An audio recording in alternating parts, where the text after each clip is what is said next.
အားလုံးပဲမင်္ဂလာပါရှင်ရေရှည်လောက်ကင်နိုင်ပြီးတော့တည်တက်ပြီး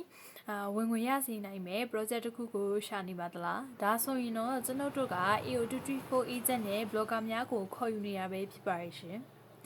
ဒါကအခြားလူအတွက်အလုပ်လုပ်ချင်မဟုတ်ဘဲနဲ့ကိုယ်တိုင်စီးပွားရေးလုပ်ပြီးကိုယ်တိုင် boss ဖြစ်နိုင်တဲ့အခွင့်အရေးကြီးပဲဖြစ်ပါရဲ့ရှင်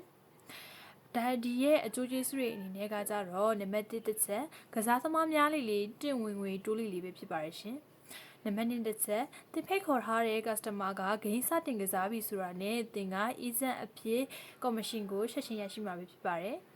နံပါတ်3အချက် customer ရှာဖွေရန်အတွက် Twitter, YouTube, Facebook, Instagram စတဲ့ platform social media platform တွေကိုအသုံးပြုနိုင်ပါတယ်ဒီမှာ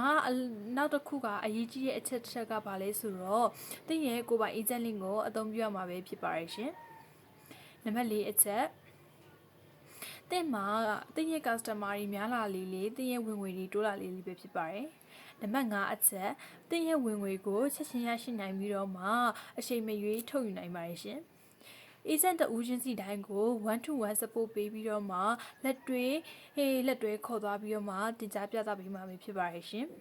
ဒီရဲ့ one to one support ဆိုတာကဘာလဲဆိုတော့agent တဦးချင်းစီတိုင်းကိုပေါ့နော်တီးတန်းအကူအညီပေးမှာပဲဖြစ်ပါတယ်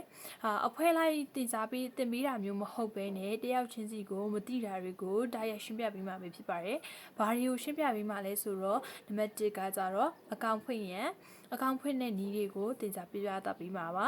နောက်တစ်ခုက agent link အသုံးပြုနည်းတွေကိုတင်စားပြသပေးမှာပဲဖြစ်ပါတယ်နံပါတ်3ကကြတော့ဘာလဲဆိုတော့customer တွေကိုဘယ်လိုဖိတ်ခေါ်ရမလဲ customer တွေကိုဘယ်လိုဖိတ်ခေါ်ရမလဲဆိုတဲ့အကြောင်းတွေကိုပြပြပေးမှာပါနံပါတ်4အချက်ကဘာလဲဆိုတော့ဒီရဲ့ social media တွေပေါ်မှာကြော်ညာဘယ်လိုကြော်ညာတွေဘယ်လိုမျိုးတွေကြော်ညာမလဲဆိုတာတွေကိုပြပြပေးမှာပဲဖြစ်ပါတယ်နောက်တစ်ခုက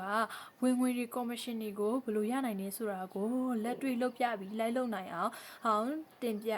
ပြပေးမှာပဲဖြစ်ပါတယ်ပြီးတော့နောက်တစ်ခုကယုံကြည်စိတ်ချရပြီးတော့မှရေရှည်လောက်က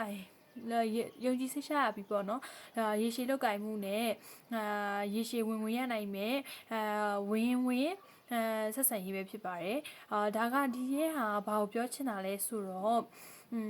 ခဏလေးနဲ့လုပ်ပြီးတော့မှပြီးသွားတာမျိုးမဟုတ်ပါဘူးရေရှည်မှာပေါ့နော်ရေရှည်အတွက်လည်းအကျိုးရှိမယ်ရေရှည်ဝင်ငွေတွေအတွက်ပေါ့နော်ဆက်ဆံတဲ့win-win ဆက်ဆံရေးပဲဖြစ်ပါတယ် win-win ဆိုတာကဘာကိုပြောချင်တာလဲဆိုတော့ကိုယ့်ဘက်လည်းအကျိုးမရောက်ဘူးကုမ္ပဏီဘက်လည်းအကျိုးမရောက်ဘူးနှစ်ဦးနှစ်ဖက်ပေါ့နော်နစ်နာစေမဲ့ဆက်ဆံရေးမျိုးပဲဖြစ်ပါတယ်ရှင်နောက်တစ်ခု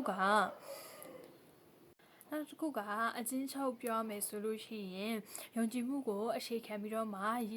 ရေရှည်အကျိုးရှိနိုင်တဲ့ဆက်ဆံရေးမျိုးကိုပြောချင်တာပဲဖြစ်ပါတယ်တကယ်လို့ပေါ့နော်အခုပြောသွားတာတွေကိုစိတ်ဝင်စားရဲဆိုလို့ရှိရင်တော့အခုပြထားတဲ့ Telegram အကောင့်ကနေသက်စဉ်ဆက်သွယ်မေးမြန်း